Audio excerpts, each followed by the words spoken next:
talk about my Pittsburgh Steelers getting a bad report card from the NFLPA. I gotta say, shameful day in the Berg, shameful day for the Steelers. Pardon me as I pull up the video here, but I'll tell you what, folks, we're tired of it in Pittsburgh. Art Rooney is the first Pittsburgh Steelers owner that I can actually look at and go, you're the problem. You're the problem.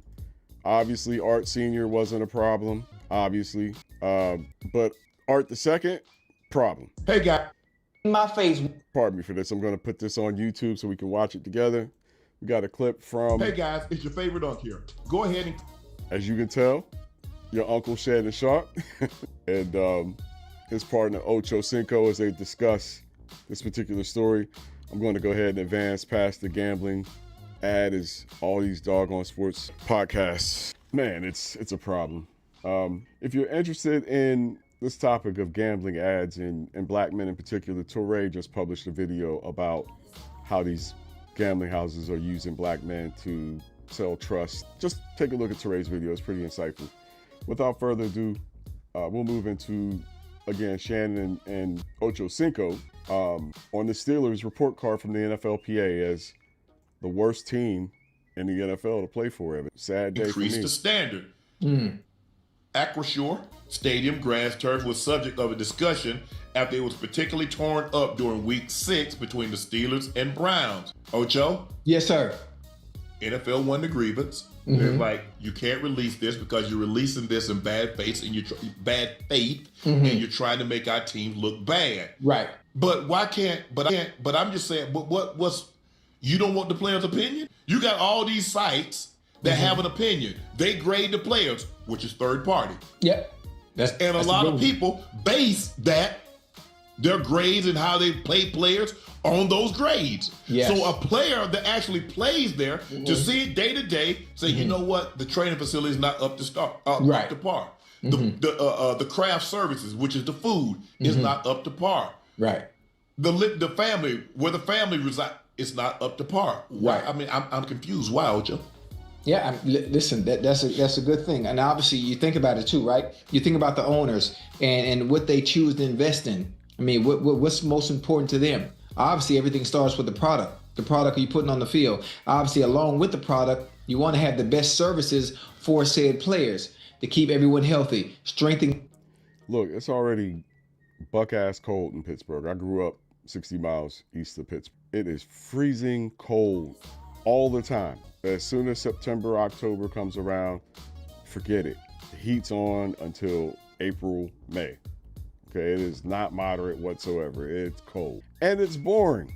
Pittsburgh is not an exciting city. Okay, you can go down to the south side, you can go downtown, you can get the Strip District, you can go out to the riverfront, and then you're out of options. That's pretty much it. It's just like any other town, but it's particularly boring in my opinion. My family's there, I grew up near there.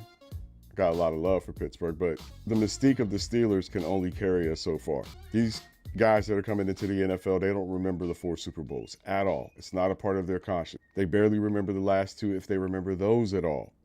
So it's just, they don't look at your organization the same way you do. And Art Rooney II thinks that he can get away with being a cheapskate off of the mystique of the Pittsburgh Steelers. And he can't. Art Rooney II has only led the Steelers into season after season after season of mediocrity ever since he took over from Dan. Ever since. He is by far, in my opinion, the worst owner in the NFL, not named Geritol Jones or Mark David. You're number 3, Art Rooney. Let's spin the clip.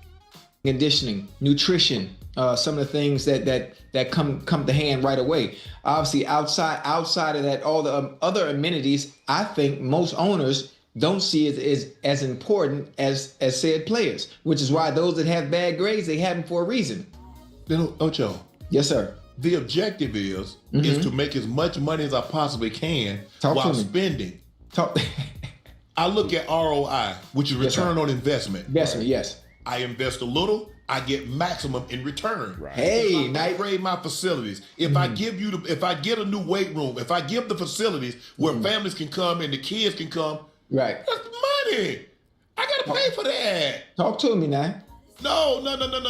I want y'all in them same dilapidated facilities. Yes. I expect you to win. Yeah. While we get $400 million from TV revenue. Remember, the cap's only $305 million, so that's 95. You're 95. Already, you're 95 up. Yeah. You haven't sold tickets. You haven't sold concession. You haven't sold parking, and you haven't sold merchandise. Yeah. And you haven't sold local TV and broadcast. Right. You're 100, you're 95. Now, okay, you pay your coaching staff. Let's just say, for the sake of argument, Ocho, you all in on your coaching staff at $30 million. You still got 65 plus the 5 things that I just added. So at worst case scenario, you probably coming home with $100 million. Yeah. That's worst case. Cowboys, you're probably coming home with $300 million. But even the worst franchise is coming home with $100 million after they pay all the players, after they pay the coaches. That's what you're coming home with. Yep.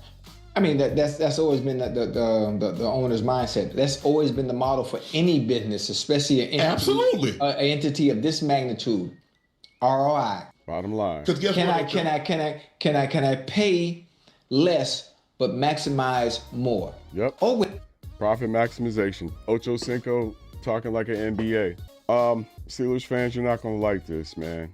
But during the season, it occurred to me that Art Rooney II has figured out that as long as you go 9-8 and 10-7 and never have a losing season, he won't lose any revenue. And he figured out that he won't gain that much more revenue from actually competing. So what's going on in Pittsburgh is now, instead of having extraordinary owners who wanted to actually win, we have Art Rooney II, who has figured out that all he has to sit on cruise control at 10-7, 9-8, never be aggressive, never have a losing season that leads to a high draft pick, never crash out in order to rebuild intentionally. He's comfortable as long as he's pulling in that minimum $110 million a year, plus, after all ticket sales, concessions, parking, minus expenses and everything else. Yeah, he's happy. He don't care if the Steelers be nice. He don't really care. Obviously, his father and his brother cared.